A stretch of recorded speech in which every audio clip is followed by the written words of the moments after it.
As I'm reaching the sunset of my life and my kids are all grown up, I no longer have to worry about their daily needs. Instead, I have the luxury of having more time to love myself. I used to think that that's a very selfish thing to do, but now I realize that it's exactly the opposite. If I dated myself more and got to know my authentic self better, then I can confront and deal with my own unresolved issues without burdening my loved ones.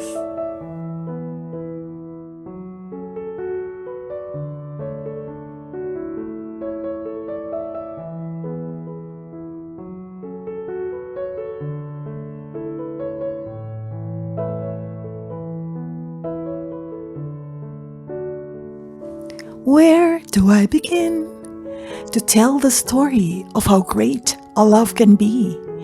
If you're a singer like myself, you'd know this to be the first line from the theme of a 1970s movie entitled Love Story.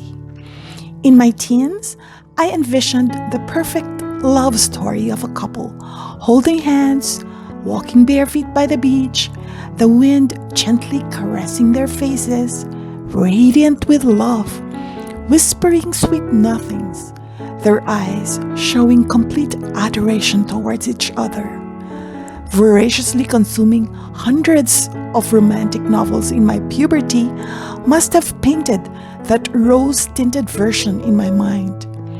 Even my imagination had been commercialized by the Hallmark Valentine's card displayed at National Bookstore. At 62, I've come to realize that the real love story begins with me. It's not that I'm being narcissistic or start-graping, because I'm divorced and have been separated the last 20 years of my life. It just makes a whole lot of sense. This is one of the many advantages of aging younger. I don't need to justify my actions. I can take myself wearing false eyelashes, spray myself lavishly with a favorite perfume, and just go about my daily routine enjoying my own company. They say at a senior age, you've earned the right to be eccentric, but it's more like being authentic, not having to conform or please anyone but myself.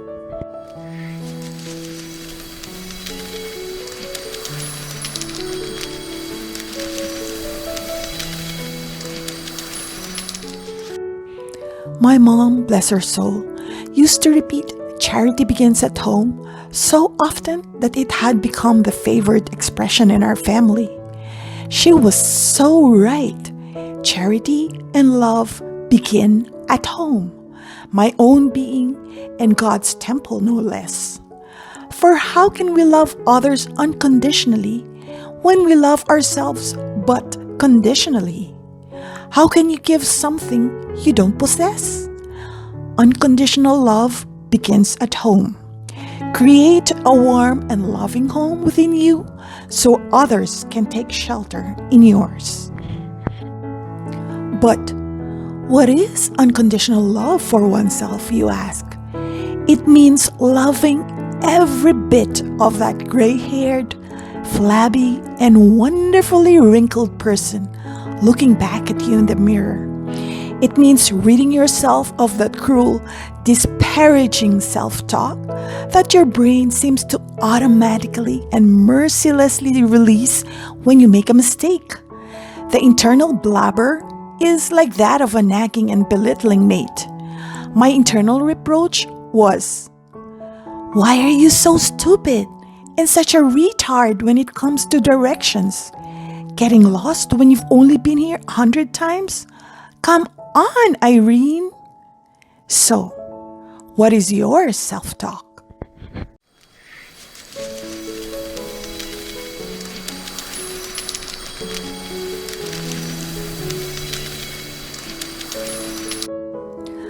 Unconditional self-love means really appreciating the fact that out of 40 to 150 million competing sperm cells and several eager ovarian eggs waiting excitedly in anticipation, only one perfect set made it, and that was you. Well, unless you have a twin. You see, you don't have to justify your existence. You can just be. You already are a miracle in itself. Do you define your self-worth by your worldly accomplishments, successful career, abundant wealth, blissful family, or perhaps your generous charitable contributions? Those are just expressions of self-worth. Each person has a unique way of expressing this, and the sooner you come to terms with what, how much, and the effort you want to invest in these expressions of self-worth, the better you'll be equipped in loving and accepting the inevitable results. Stop judging yourself, and you'll also refrain from judging others. Being kind, loving, compassionate, generous, humble, and understanding doesn't just happen overnight. It takes practice. Why not start practicing these virtues with yourself? Remember that charity begins at home. If you're hurt or angry and can't love yourself, or are simply incapable of dealing with your own demons, you might inadvertently express this rage outwardly towards the people around you. More often than not, this will be the people you love and care for. Consequently, like a speeding runaway train, you'll crush whomever is unfortunately along your path. You may get violent, abusive, and lash out, but it's only because you're hurting. Self-love can heal you. But how do you do this? Practice with mindfulness. When you pray and meditate, let the light and warmth of your inner spirit expand and envelop your whole being with love.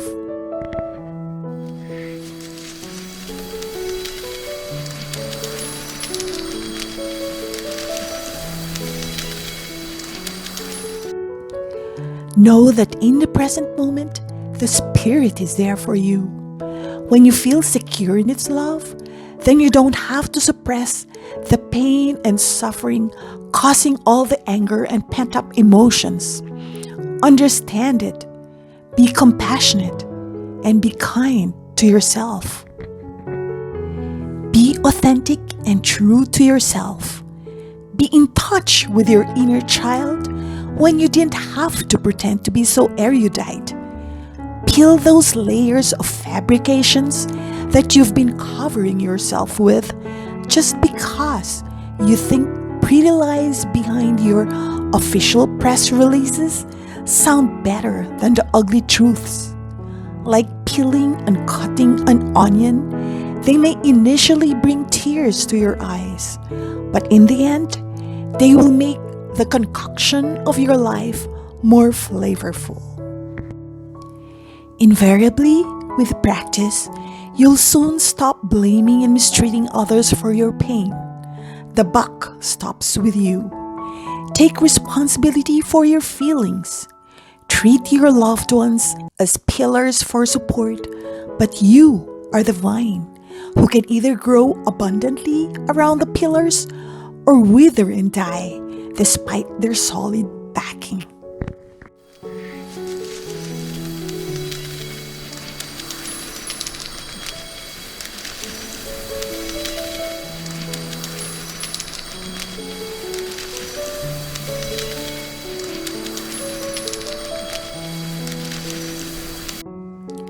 Treating yourself to massages, beauty parlors, shopping, entertainment, or binge watching on Netflix are shallow forms of self-love.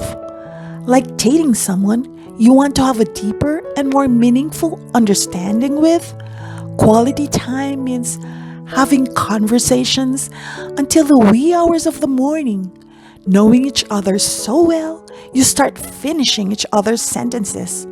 Or you're both looking at something and you know exactly what's going on in the other person's mind. Your loved one doesn't even have to speak. His or her body language says it all. Likewise, quality time with yourself means becoming familiar with your trigger points, identifying the fallacies your ego had been feeding you, having a full understanding of your past and its disastrous consequences on your decisions, and knowing with faith and love which direction to face in the future. If your best friend had alarming high blood pressure, diabetes, high cholesterol, and or liver or kidney disease, would you do everything in your power to advise him or her to change her lifestyle and start eating healthy? What if he or she is involved in a very toxic relationship, is obviously suffering, and desperately needs help? What would you do? So, if any of the above symptoms relate to you, and you say that you love yourself, what are you going to do with yourself? Before you go around advising others, start doing your own house cleaning.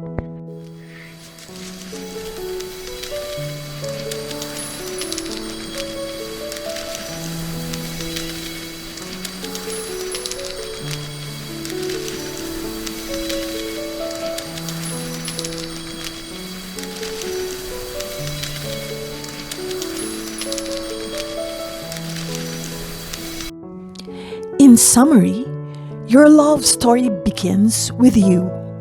Go on meaningful dates with yourself, celebrate the person you've become, understand your weaknesses, face your demons, love everything about yourself in the present moment.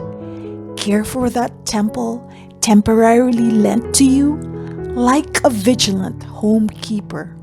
Come home and let the overflowing love from your haven touch the lives of other people. Never ever compare yourself to anyone. Each of us have our own unique and awe-inspiring stories to tell. A reporter once asked Mahatma Gandhi during his day of silence or respite from a demanding speaking schedule, "Do you have a message I can take back to my people?" Gandhi scrawled these words, "My life is my message." Please like and subscribe to my channel and put your comments below. Also, double-click the title below so you can see links to the other episodes. Thank you for watching.